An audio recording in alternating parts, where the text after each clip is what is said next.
It's really good to be here. I'm Jessica Bell. I'm the MPP for University Rosedale.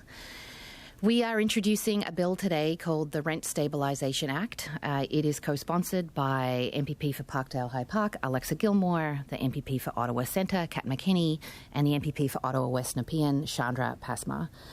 And the reason why we are introducing this bill is because being a renter in Ontario is incredibly difficult. Rent is too high. Renters live in constant fear of eviction.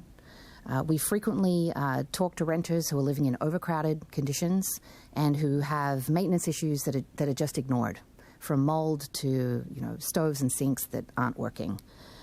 The Conservatives have had 7 years to fix our housing crisis, and they've failed. Rent has never been more expensive. It's impossible to buy a home, and our homelessness crisis is going from bad to worse.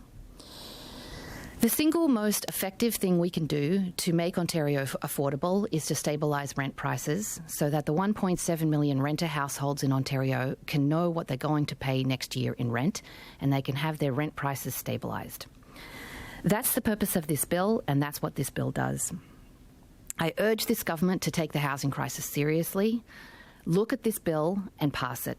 Thank you. The next person I'd like to invite to speak is Yaroslava Avila Montenegro, the Executive Director of the Federation of Metro Toronto Tenants Association. Yaroslava, thanks for coming.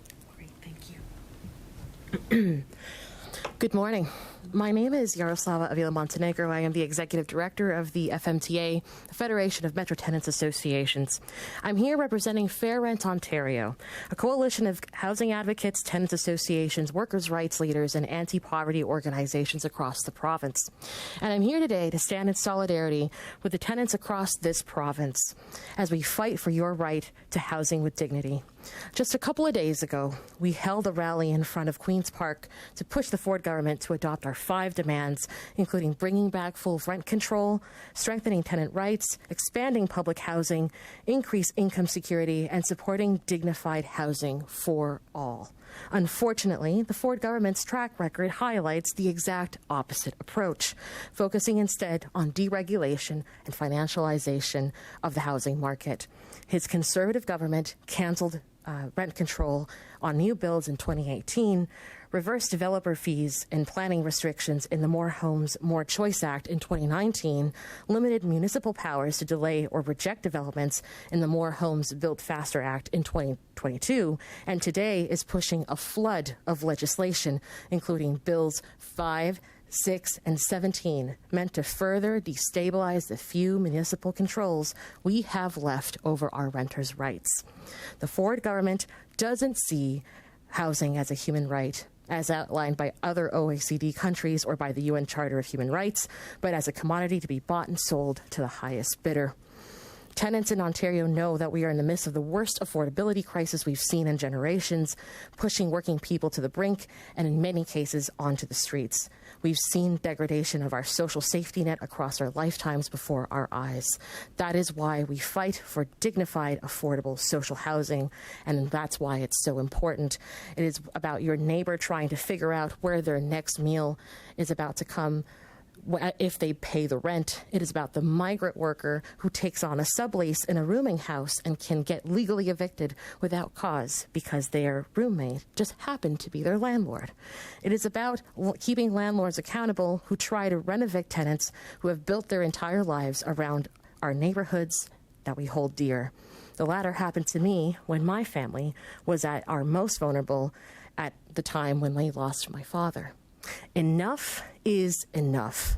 No matter the reason, if you rent in Ontario, you understand the struggle that all of us are continuously facing, and you have a place here in this tenant movement.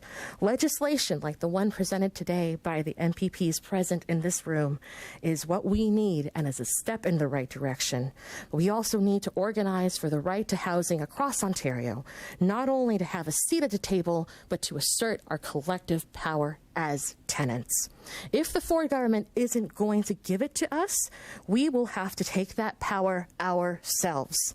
Our power lies in our collective solidarity. Together, we are stronger. Together, we will win. Thank you. Thank you so much, Yaroslava. Next up, I'd like to invite Alex Venuto, the co-chair of the Ontario Renters for Fair Housing and vice president of the High Park Tenants Association. Thank you, Jessica. Hello, my name is Alex Venuto. As Jessica mentioned, I'm the co-chair of the Ontario Renters for Fair Housing Coalition and vice president of the High Park Tenants Association. Let me be clear. Rents are skyrocketing out of control, and people are being priced out of their homes, out of Ontario. This isn't just market fluctuation, it's exploitation. For too long, Ontario has allowed the financialization of housing to take priority over people's lives. Corporate landlords are using loopholes like vacancy decontrol, above guideline increases, and the 2018 rent control exemption to push rents beyond what's fair. They're treating our homes as financial assets, turning our homes into profit streams for shareholders. In my community of High Park, we've seen this firsthand. Corporate landlords file questionable AGIs based on years of neglected repairs or questionable capital upgrades to shift costs onto renters. Some are even testing claims, hoping tenants won't notice.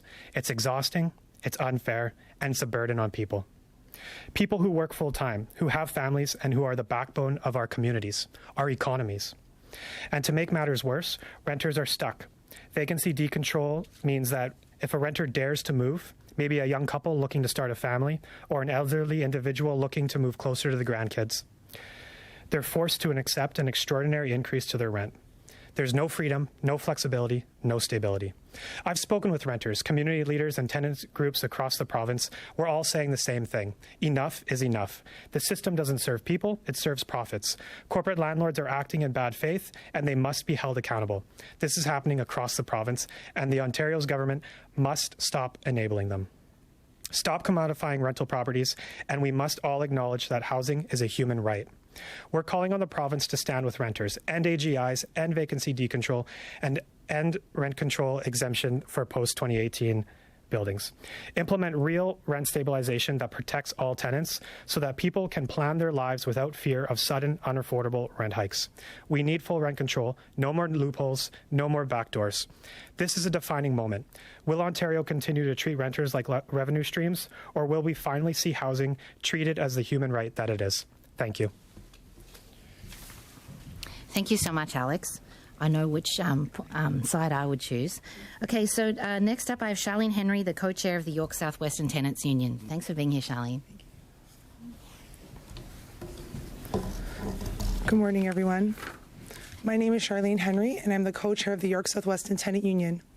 I'm here today not only as a tenant, but as a neighbor, a parent, a worker, and someone who believes everyone deserves a stable place to call home.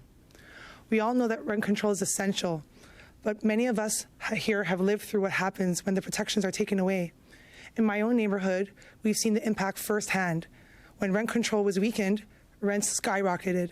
Long-term tenants, families, seniors, workers were forced to leave their homes. Some moved far away. Others ended up unhoused. Many of our families entered the cycle of food insecurity, forced to use the food banks to survive. And when there's no vacancy control, landlords have every incentive to push tenants out just to jack up the rent for the next person. They said taking away rent control was going to increase supply and bring rent down. But in our neighborhood, we are living proof that that is not happening. A new building came right up next to mine at 33 King Street. My sister building, 22 John. It is not rent controlled. If anything, it has pushed all of the area's rent up, while constantly churning out tenants who have to move at a moment's notice because they cannot renew their lease.